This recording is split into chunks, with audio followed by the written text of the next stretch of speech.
أسفل المعبد بني قبر آخر نحت في الصخر. في منتصف الردهة رسم صاحب التابوت، بجانبه الاسم سننموت. بناء قبره قريبا من معبد حتشبسوت كان مكافأتها للمعماري المخلص، أو ربما كان ذلك يثبت وجود علاقة حميمة بين حتشبسوت ومرافقها المفضل.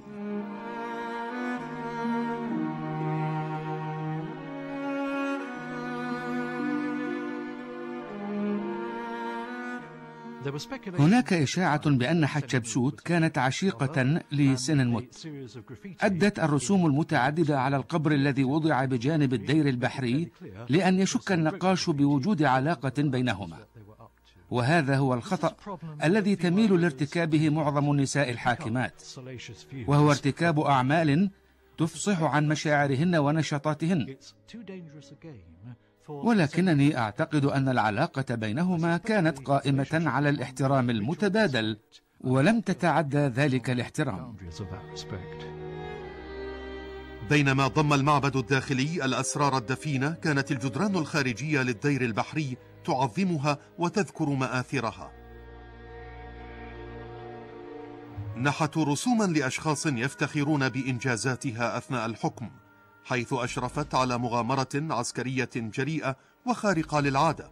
كان يتوقع من كل فرعون أن يثبت نفسه في ساحة المعركة، لكن جيش حتشبسوت كان تحت سيطرة ابن زوجها تحتمس، الذي كان مدركا أن عرش مصر من حقه وحده. كانت كملكة إنجلترا إليزابيث التي لم تكن تثق بجيشها، كانت أمام معضلة حقيقية.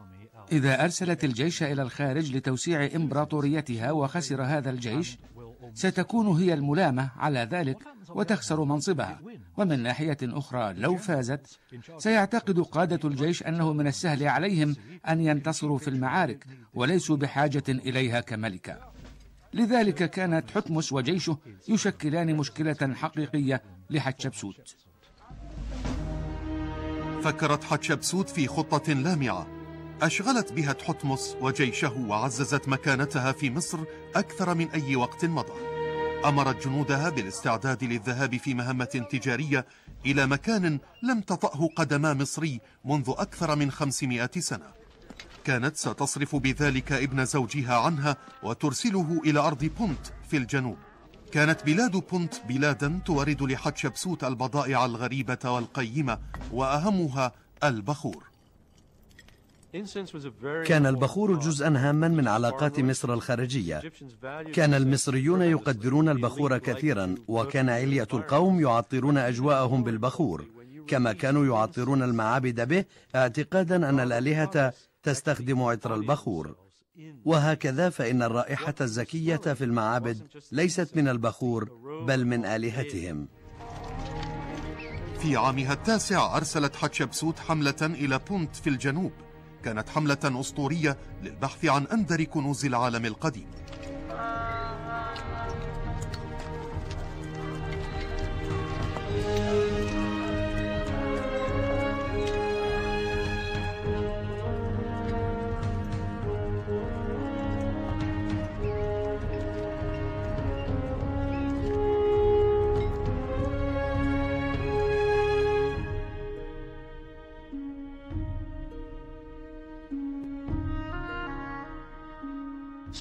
كان جوهر هذه الرحلة بمثابة دعاية لمآثرها وإنجازاتها، تثبت أن حتشبسوت قادرة على تأمين البضائع النادرة وغير العادية والأسطورية لشعبها، كما كانت ستشغل الجيش بها أيضا.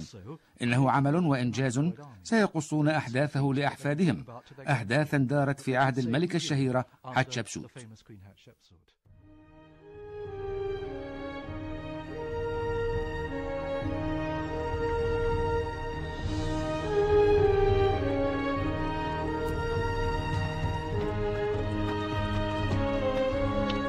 تخبرنا جدران معبد حتشبسوت عن نجاح هذه الحملة. تروي الأشكال عودة الجنود وفي حوزتهم الكنوز الثمينة. Look, they are returning and they have brought something truly amazing. trees heavy with fresh incense ready to plant, ebony and whitest ivory, baboons, monkeys and dogs, countless leopard skins, even slaves and children. Nothing like this has ever happened to another king of Egypt.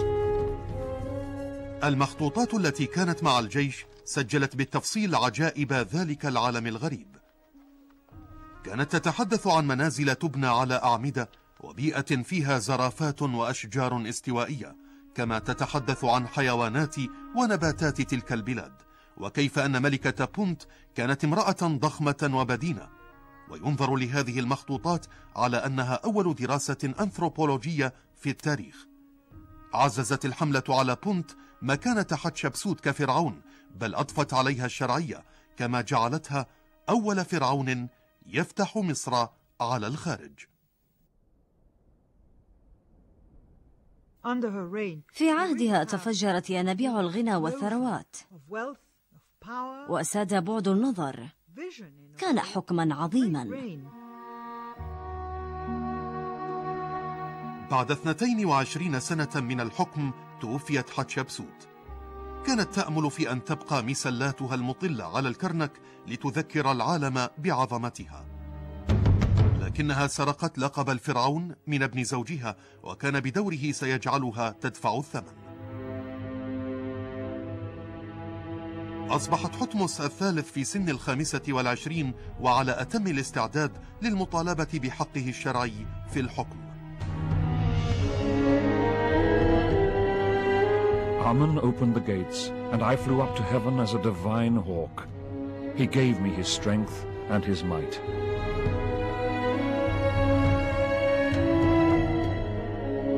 سرعان ما وضعت حتمس نفسه في صف الفراعنة المحاربين بجانب أحمس وكاموس. أرادت حتمس أن يتأكد من أن يمحو آثار حكم زوجة أبيه، وكأنها لم تحكم في يوم من الأيام.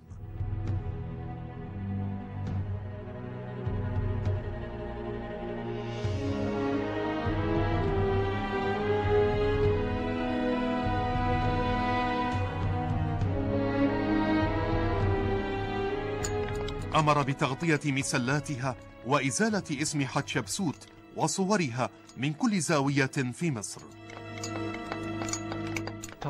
وكانت حتمس الثالث يقول: لسنا بحاجة إلى شيء يذكرنا بامرأة حاكمة، وأن هذه الفترة كانت حكما استعماريا في تاريخ مصر. حتى إنه غطى معبد حتشبسوت الجميل بأكمله.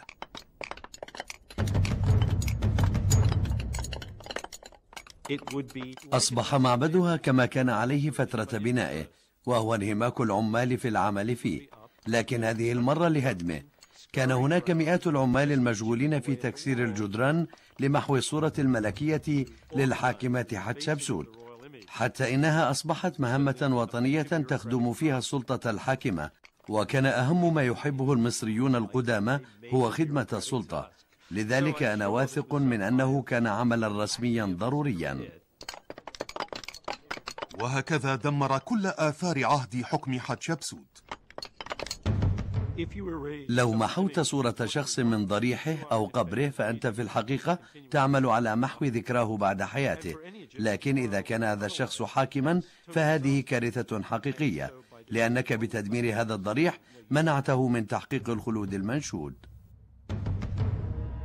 بعد محو اسمها من كل أنحاء مصر وإزالته من لائحة الملوك، بدا وكأن حتشبسوت لم تكن موجودة أبدا.